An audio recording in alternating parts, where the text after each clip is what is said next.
glad to see you all in my second quote video. So today's quote is, sometimes your promises are put on hold until the devil passes away. Amen. So இன்றைக்கு நம்ம பார்க்க போகிற second code, சில நேரங்களில் உங்கள் சத்ரு கடந்து போகும் மட்டும் உங்கள் வாக்குத்தத்தம் நிறுத்தி வைக்கப்படும். ஸோ இந்த கோட்டை ஆண்டவர் எனக்கு கொடுக்கும் பொழுது எனக்கு தாவீதை குறித்து சில காரியங்களை வெளிப்படுத்தியிருந்தாங்க. ஸோ தாவீது வந்து சாமுவேல் தீர்க்கதரிசி ராஜாவாக அபிஷேகம் பண்ணின பிற்பாடு உடனே அவன் வந்து ஒரு ராஜாவாக அந்த இடத்துல அவன் பதவி ஏற்க கிடையாது. ஸோ தாவீது வந்து சாமுவேல் தீர்க்கதரிசி அபிஷேகம் பண்ணினதுக்கு பிற்பாடு அந்த ராஜாசனத்திற்குரிய அந்த சிங்காசனத்திற்குரிய அந்த ஜேர்னி வந்து ஸ்டார்ட் ஆகுது தாவீதுக்கு. ஸோ அப்போ அந்த சிங்காசனத்துக்கு அவன் போகிறதுக்கு முன்னாடி, அந்த ராஜரீகத்துக்கு அவன் போகிறதுக்கு முன்னாடி நிறைய விஷயங்களை அவன் கடந்து போக வேண்டியதாக இருந்தது. ஸோ முதல்ல பார்க்கும் பொழுது அவன் எடுத்து வைக்கிற முதல் ஸ்டெப்பு கோலியாத்து. ஸோ அப்போ கோலியாத்தை வந்து அவன் ஜெயிக்கிறான். அதற்கு பிற்பாடு அப்படியே என்ன செய்யறாங்க, ஒவ்வொரு ஸ்டெப்பா வந்து அவன் மூவ் ஆகுறான். ஸோ நம்ம வசனத்துல வேதாகமத்துல பார்த்தோம்னா தாவீது வந்து கோலியாத்து மட்டும் கிடையாது, கோலியாத்து மாதிரி 5 ராட்சதர்கள் ஜெயின்ஸை வந்துட்டு அவர் வீழ்த்தியிருக்கிறாரு அப்படின்னு சொல்லி நம்ம பார்க்க முடியும். ஸோ அப்போ அந்த சிங்காசனத்துக்கு போகிறதுக்கு முன்னாடி அவர் ஒவ்வொரு லெவலும் என்ன செய்யறாரு, தாவீது வந்து எல்லாத்தையும் அவர் ஃபினிஷ் பண்ணிட்டு தான், ஒவ்வொரு டாஸ்க் அது எல்லாத்தையும் ஃபினிஷ் பண்ணிட்டு தான் ஃபைனல் டாஸ்க் அந்த ராஜா சிங்காசனத்துல போய் அவர் வீற்றிருக்கணும். அதுதான் அவருடைய ஃபைனல் டாஸ்க். ஆமீன். ஸோ அப்போ அந்த ஒவ்வொரு முறையும் வந்து ஒவ்வொரு ராட்சதர்களை அவன் வீழ்த்தும் பொழுதும் அல்லது பெலிஸ்தியர்களை வந்து அவன் முறியடிக்கும் பொழுதும் ஒவ்வொரு முறையும் என்ன செய்து தேவ பிரசனத்துல இருந்துதான் தாவீது அந்த காரியங்களை செய்யறாரு. ஏன்னா நமக்கு நல்லாவே தெரியும், தாவீது வந்து ஒரு ஃபர்ஸ்ட் அவ வந்து ஆண்டவரை நல்லா ஆராதிக்கிற ஒரு மனுஷன் இல்லையா. ஸோ அப்போ வந்து நான் சில இடங்கள்ல வசனங்கள்ல வெளிப்படையாவே கொடுத்திருப்பாங்க, தாவீது வந்து ஆண்டவர் கிட்ட போய் அவன் கேட்பான், இந்த தண்டை நான் பின்தொடர்ந்து போகலாமா அப்படின்னும், சில இடத்துல வந்து இந்த பெலிஸ்தர்களை நான் முறியடிக்க போகலாமா அப்படின்னும், இதுதான் உங்க டைமா அப்படிங்கிற மாதிரி எல்லாமே கேட்டு இருப்பாங்க. ஸோ அப்போ ஒவ்வொரு முறையும் அவன் ஆண்டவர் கிட்ட கேட்டு ஒவ்வொரு அந்த டாஸ்கையும் வந்து தேவ பிரசனத்திலையும் தேவ வார்த்தையை வச்சுதான் அவன் வந்து ஜெயித்து கொண்டே வரான். அப்போ அப்படி இருக்கும் பொழுது இந்த எல்லா டாஸ்கையும் அவன் அந்த 5 விதமான கோலியாத் அதாவது ஜெயின்ஸ் அந்த ராட்சதர்களை வந்து அவன் வீழ்த்தி கொண்டே வரான். அது மட்டும் இல்ல, இதற்கு இடையில வந்து நிறைய பெலிஸ்தியர்கள் இந்த மாதிரி நிறைய ஜனங்கள் வராங்க, அவங்களையும் அவன் வீழ்த்தி கொண்டே வரான். ஸோ இதெல்லாம் ஒவ்வொரு முறையும் அவன் பண்ணும் பொழுதும் ஆண்டவர் அவனுக்கு அனுமதி கொடுக்கிறாரு. அதே போல அதை எப்படி செய்யணும் அப்படிங்கறதான அந்த ஆலோசனையும் ஆண்டவர் அவனுக்கு கொடுத்துட்டு வராரு. இப்போ ஃபைனல் டாஸ்க், இந்த ஃபைனல் டாஸ்க்ல இருந்து யார் இருக்காங்கன்னு பார்த்தோம்னா சவுல். ஸோ சவுல் வந்துட்டு அவன் வந்து ஆண்டவர் அவன் கிட்ட கையில ஒப்பு கொடுத்திருந்தாலும் கூட தாவீது வந்து அந்த இடத்துல சவுல உடனே எப்படி மத்த அந்த ராட்சதர்களை வந்து கொன்று விட்டு அடுத்த டாஸ்க்குள்ள கடந்து போனானோ அது மாதிரி இதை வந்து அவன் கடக்க முடியாது, அவனால கடக்க முடியல.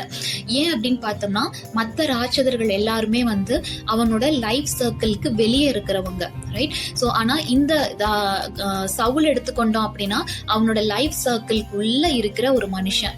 நமக்கு நல்லாவே தெரியும், சவுல் வந்து தாவீது அரசனுடைய மாமனாரு. ஸோ அப்படி இருக்கும்போது இது ஃபேமிலி சர்க்கிள்குள்ள வருது. அதுவும் இல்லாம அவன் தேவனால அபிஷேகிக்கப்பட்ட ஒரு மனுஷனாகவும் அவன் இருக்கிறான். ஸோ இப்போ இந்த ஃபைனல் டாஸ்கா தாவீது கடந்தா மட்டும்தான் ஆண்டவர் அவனுக்கு கொடுத்த வாக்குத்தத்தம் நிறைவேறும் இல்லையா. ஸோ இப்போ தாவீது எத்தனை முறை ஆண்டவர் கிட்ட கேட்டிருப்பான்ல, ஏன்னா ஒவ்வொரு ஜெயின்ஸையும் ஒவ்வொரு அவனுக்கு வச்சிருக்கிற ஒவ்வொரு டாஸ்கையும் அவன் வந்து கம்ப்ளீட் பண்ணும்போது ஆண்டவர் கிட்ட கேட்ட தாவீது இந்த டாஸ்க்ல மட்டும் கேட்காம இருந்திருப்பானா? கண்டிப்பா கேட்டிருப்பான், ஆண்டவரே நான் என்ன பண்ணேன்.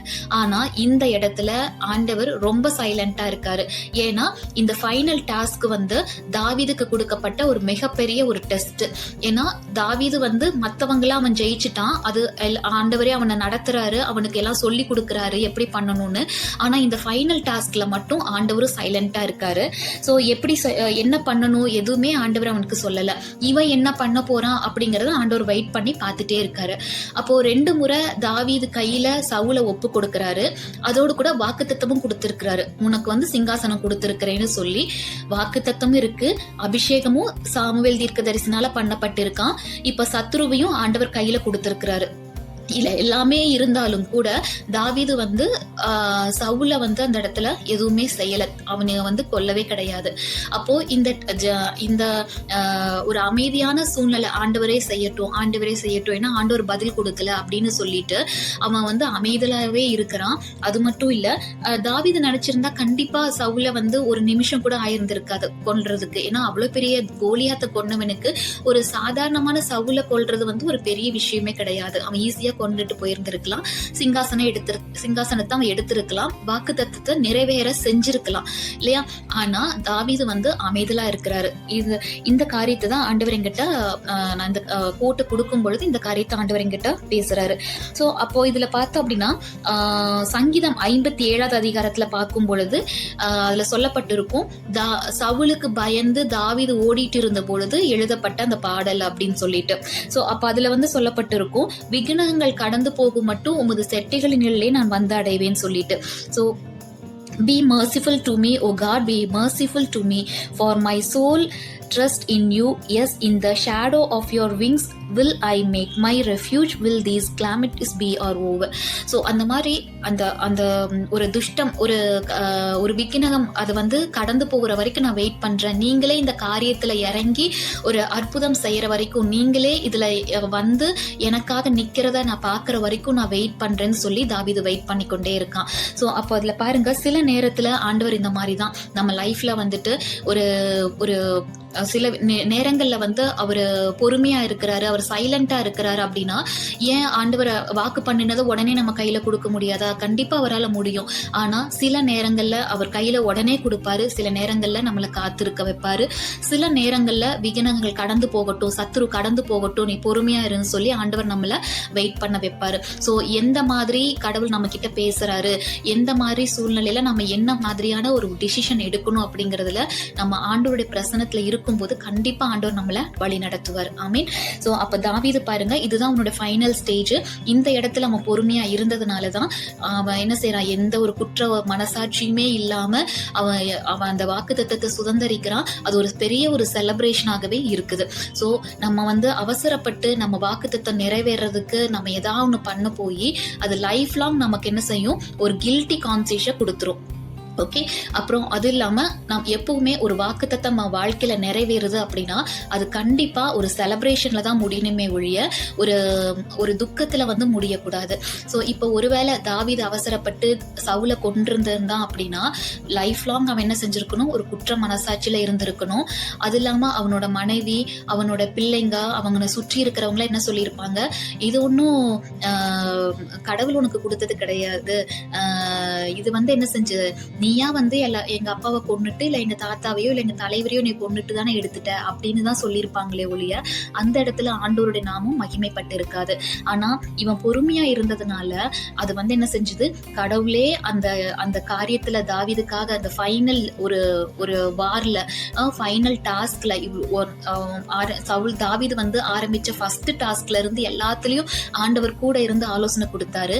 ஆனா ஃபைனல் டாஸ்க்ல ஆண்டவரே வந்து நின்னு தாவீதுக்காக செயல்பட்டாரு. அப்படி செயல்பட்டதுனாலதான் அந்த ராஜாசனம் அவனுக்கு தலைமுறையாகவும் நிலைச்சு நின்னுச்சு.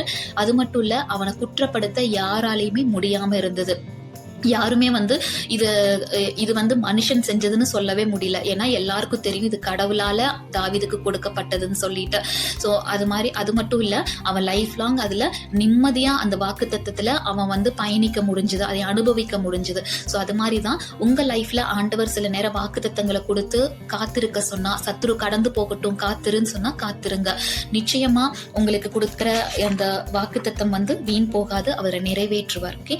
ஸோ அதனால மறந்து போக சில நேரம் வாக்குத்தத்தம் உடனே நிறைவேறும், சில நேரம் காத்திருக்கணும். எதுக்காக? சத்துரு கடந்து போகிற வரைக்கும். ஏன்னா நம்ம வந்து வாக்குத்தத்தத்தை சுதந்திரிக்கும் பொழுது கில்ட்டி கான்சியஸ், குற்ற மனசாட்சி அடையோ அல்லது இது மனுஷனால நமக்கு கொடுக்கப்பட்டது அப்படிங்கிற மாதிரியான ஒரு காரியத்தினால அந்த வாக்குத்தத்தம் நிறைவேறக்கூடாது. ஆமீன். அதே மாதிரி வாக்குத்தத்தம் வந்து ஒரு துக்கமாக அது நிறைவேறக்கூடாது, அது ஆண்டவரை கொண்டாடுகிற ஒரு கொண்டாட்டமாக தான் அது நிறைவேறணும். ஆமீன். சோ இந்த வார்த்தையை ஆண்டவர் உங்களுக்கு ஆசீர்வதித்து கொடுப்பாராக. தேங்க்யூ.